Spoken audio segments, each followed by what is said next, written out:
The First Lady of Nigeria, Olurimi Tinubu, had to set the record straight. She was telling her Nigerian people that we do not dress for nakedness, we do not dress in skimpy clothing, and she was trying to explain to the people of Nigeria as to why they don't dress like Meghan Markle.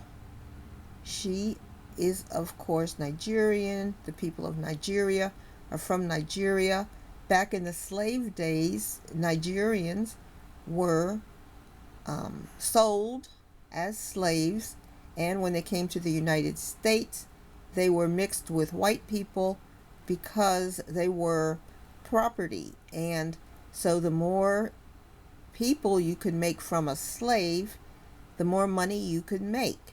So they reproduced these Nigerians using whites and other blacks because they wanted the strength of the blacks, but they found that mixing blacks with whites made them calmer and mixed, and they were more confused about who they were. They weren't totally Nigerian, they weren't white, but they were mixed. And so having mixed people made slaves easier to handle because they didn't know how to put their allegiance. Some light-skinned mixed blacks wanted to be white. Some light-skinned blacks wanted to be black. Some wanted to be mixed and called themselves something else. So she was explaining to her people why they don't dress like Meghan Markle, who is an actress. She says they have a culture, and their culture is Nigerian, and Nigerians wear certain types of clothing and they cover up. Plus, they're in the sun all the time. They're used to covering up. Now, Americans aren't used to covering up. When we get in the sun, we are used to having shorter bits of sunlight. We might have a couple of hours here and there, but we're not in the sunlight every day, all day. And we are used to getting out in skimpy bathing suits and so forth. Of course, all of that would be totally inappropriate in Nigeria. So luckily, Meghan didn't come out in a thong bathing suit or try to go topless. But anyway, she was explaining to the kids, especially the young kids, who were saying, well, why are we celebrating this woman when she doesn't look anything like a Nigerian? She doesn't look like us. And so that's what she was explaining to her people. She didn't want her people to think that they were less than because Meghan Markle came with lighter skin, skimpy clothing, and a background as being an actress. She wanted to explain to her people that Meghan Markle is different. Meghan Markle is mixed, and she's searching for her background. She's searching for her culture in the past. She is searching for who she is. She is trying to identify with people in various countries. And so that is what she was saying when she talked about the differences between Nigerians and Meghan Markle. She didn't want the kids to grow up to think that they needed to have their hair like Meghan Markle, or that they were less than because their skin color was darker than Meghan Markle. She didn't want the Nigerian boys and girls to think that what they were supposed to be desiring was having someone who was light-skinned and dressing in a naked fashion. That would not be good for Nigerians because that's not who they are. That's not how they identify. So it is just a speech on the differences between the blacks who were mixed in the United States from slavery on and the blacks who relatives stayed in Nigeria and have a full Nigerian background. They don't need to go to 23andMe or any other DNA site to find out they're Nigerian. They're Nigerian because their families have been in Nigeria, stayed in Nigeria, and they know they are Nigerian and they are of the Nigerian culture and so forth. So it wasn't bad that she spoke out, because I think that speech has to be had, especially when someone comes in who is different but claims to be, you, who claims that they're part of your family, and people are saying, well, how is she part of our family? She doesn't look at all like us. She's never been here before. She doesn't know how to dress like us. She doesn't know any of our cultural dances. She doesn't know any of our local people. I think when you go to a country, I think the mistake that Meghan Markle made is that when she was invited to Nigeria, she was invited by the military.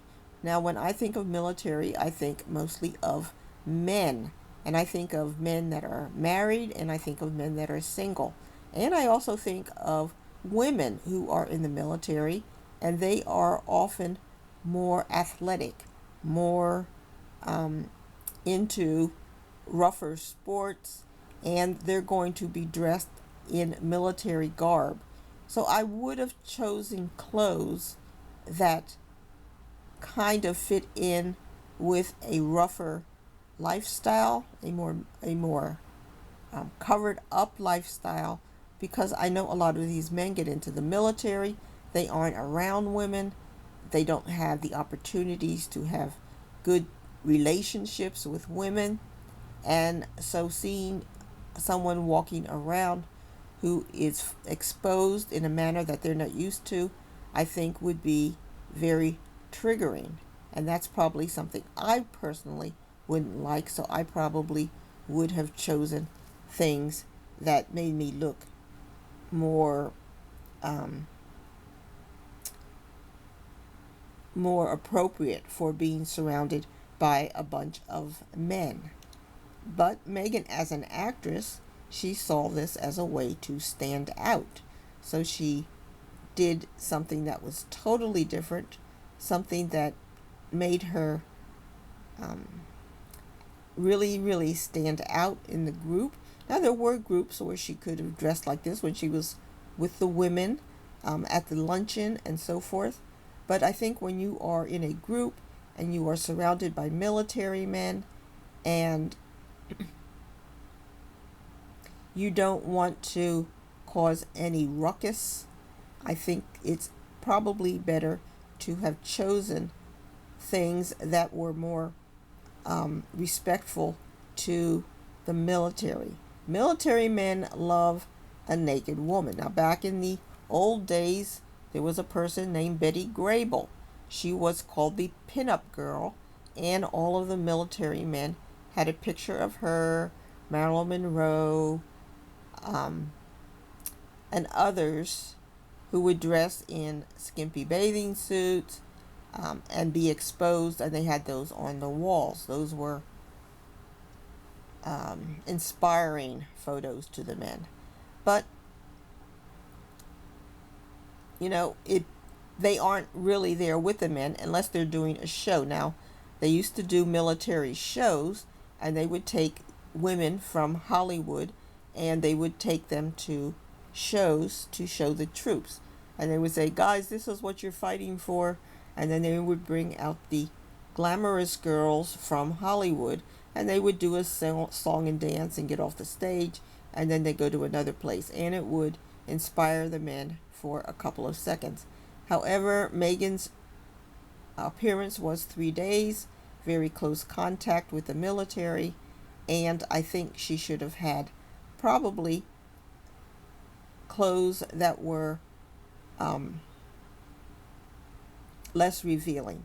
However, I can sympathize too with how Meghan dressed, because I am very sensitive to sun.